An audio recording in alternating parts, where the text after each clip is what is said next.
morte de Jesus Cristo. Amém? Mateus 27, versículo 50 a seguir.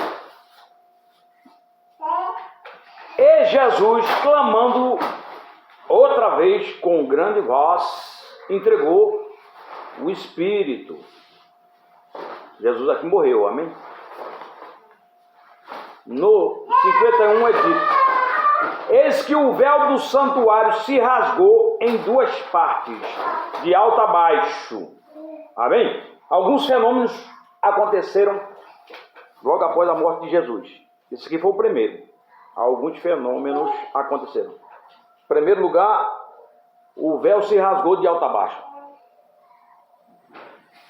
E o que significa para nós esse véu ter se rasgado de alto a baixo? Que hoje nós temos livre acesso a Deus através de Jesus, através do sacrifício de Jesus na cruz. Nós acessamos a Deus pela fé a hora que nós quisermos. Amém? Porque naquele tempo, só quem podia... Esse véu aqui, por exemplo, ele separava lá no tabernáculo, depois no templo, o santo lugar do lugar santíssimo. Só quem podia acessar o lugar santíssimo, onde se encontrava a arca do Senhor, que era uma representação da presença de Deus, só quem podia acessar o lugar santíssimo era o sumo sacerdote, uma vez por ano, para interceder em favor de toda a nação. Que é o chamado Yom Kippur, né? Como é que é a festa? Como é o nome da festa dos judeus? Yom Kippur. Como? Yom Kippur. É o nome da festa dos judeus, que era a festa do perdão, né? Era o perdão nacional que acontecia quando o sumo sacerdote adentrava o Santo dos Santos. E aqui o véu se rasgou, deixando claro que agora nós podemos entrar pela fé o tempo todo, amém? Diante da presença de Jesus. Olha só o que está escrito, Hebreus 4, versículo 16, olha só. Ele confirma isso. Hebreus 4, 16, fala assim, ó. Acheguemo-nos, portanto, confiadamente, junto ao trono da graça, a fim de recebermos misericórdia e acharmos graça para socorro em ocasião oportuna. Nós podemos entrar na presença do Senhor para encontrarmos graça e misericórdia por ocasião oportuna, né? Esse é o versículo ainda 51. Eis que o véu do santuário se rasgou, né? Em duas partes, de alto a baixo. Tremeu a terra e fenderam-se as rochas. Essa terra aqui representa o homem, amém? Quando você, pela fé, passa a acessar Deus pela fé, você passa a dar crédito no sacrifício que Jesus consumou no Calvário, você representa essa terra que começa a se derramar diante de Deus. A terra aqui, né, tremeu e as rochas se fenderam. A Bíblia fala que quando nós temos um encontro verdadeiro com Jesus, Ele arranca o coração de pedra e introduz um coração de carne, amém? Aí você entra na presença do Senhor, você sente que a sua estrutura é balançada, né? Do ponto de vista psicológico, emocional, porque agora você vai ver as coisas, você vai ver Deus a partir do próprio Deus, a partir dos óculos de Jesus Cristo, né? A terra tem que tremer mesmo, amém? E as pedras vão se fenderem, que representa o coração duro. Jesus pregou uma parábola falando que existe 4 tipos de terra, né? Existe o coração duro, beira de caminho, terra de espinho e terra boa, né? Então o coração sem Deus é esse coração de pedra, que não produz nada, amém? Olha só, 51 ainda. Eis que o véu do santuário se rasgou em duas partes, de alto a baixo, tremeu a terra, fenderam-se as rochas, abriram-se os sepulcros, e muitos corpos dos santos que dormiam ressuscitaram. Está vendo? Quando nós temos esse encontro pela fé com Jesus Cristo, quando nós depositamos fé naquilo que Ele fez por nós, assim como Ele, por ocasião da sua morte, ele permitiu que houvesse esse milagre de corpos de santos ressuscitarem, ele também vai nos ressuscitar um dia. Aqueles que estão partindo e dormindo nele, em obediência a ele, um dia vão ressuscitar para a vida eterna. Não é isso? A Bíblia fala lá no capítulo 12, versículo 2 de Daniel. Naquele dia, muitos ressuscitarão para a vida eterna e muitos para o desprezo e vergonha eterna. Vai ter dois tipos de gente ao final. Os que vão ressuscitar para a vida e outros que vão ressuscitar para a condenação. Né? Então, o mesmo Jesus que permitiu, de uma forma sobrenatural, que corpos de santos ressuscitassem, né?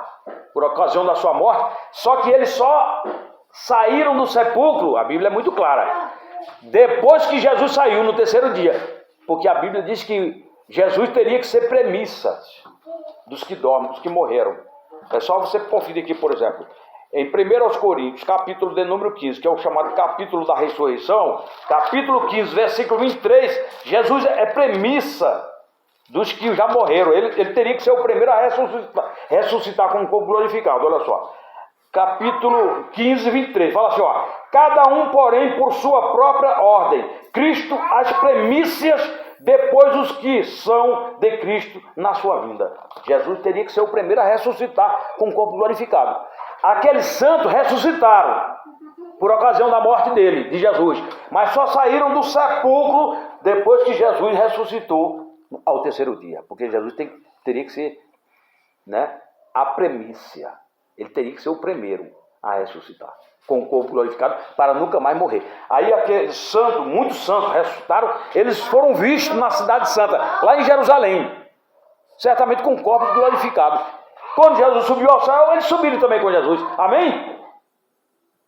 É tremenda, né, essa passagem? Eita glória! Deixa eu reler para a gente concluir aqui, ó. Vamos lá. 51. Eis que o véu do santuário se rasgou de em duas partes, de alto a baixo, tremeu a terra, fenderam-se as rochas, abriram-se os sepulcros e muitos corpos de santos que dormiam ressuscitaram. Tá vendo? Tem que ser santo para ressuscitar. Para uma ressurreição de glória, para uma ressurreição com o corpo glorificado, tem que ser santo. Amém? Se for profano, só vai ressuscitar na ressurreição do último dia, que é a ressurreição do juízo final, do trono branco, para a condenação. Finalmente, 53, e saindo dos sepulcros, depois da ressurreição de Jesus, entraram na cidade santa e apareceram a muitos. Finalmente, 54, o centurião e os que com ele guardavam a Jesus, vendo o terremoto e tudo que passava, ficaram possuídos de grande temor e disseram: verdadeiramente este era o Filho de Deus. Muita gente reconheceu ali que Jesus de fato era um com o Pai e com o Espírito Santo, ou seja, era o próprio Deus em figura humana, agora ressuscitado. Amém? Com o corpo ressuscitado. Tá certo? Então, nós cremos que Jesus morreu, mas ressuscitou ao terceiro dia. E hoje está à direita de Deus, intercedendo por todos nós que cremos. E assim como, por ocasião da sua morte, muitos dos corpos dos santos que dormiam ressuscitaram, vai acontecer exatamente assim com aqueles que dormiram no Senhor, estão dormindo, que têm os seus corpos dormindo em Cristo, atualmente, por ocasião do arrebatamento. Isso vai acontecer. A Bíblia diz que os que dormiram em Cristo ressuscitarão primeiro. Nós seremos transformados e arrebatados e iremos ao encontro do Senhor e com Ele estaremos para sempre. E de acordo com Filipenses 3:21 é dito: aquele que tem o poder de sujeitar a si mesmo todas as coisas, transformará o nosso corpo de humilhação num corpo de glória semelhante ao seu. Amém? Então aconteceram esses fenômenos aqui, que tem uma aplicação assim espiritual para nós hoje. Em primeiro lugar, o véu do templo se rasgou. Isso fala do acesso que nós temos a Deus hoje pela fé, através do sacrifício de Jesus Cristo. Só, unicamente e exclusivamente por Jesus Cristo nós acessamos ao Pai.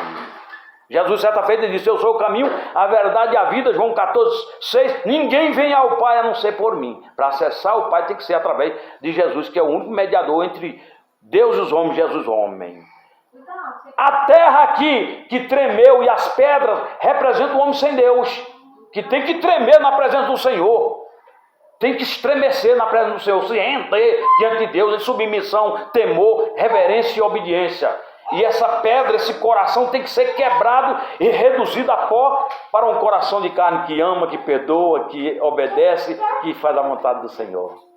E finalmente, o Jesus que ressuscitou muitos santos, ele vai nos ressuscitar. É só continuar firmes. Sabemos que o mundo está piorando, mas aqueles que são de Deus, a Bíblia diz que os santos procurem viver vida de santificação ainda.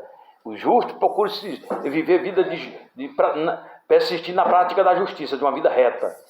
Em contrapartida, os injustos e os profanos vão continuar na lama do pecado. Deus nos abençoe em nome de Jesus, amém.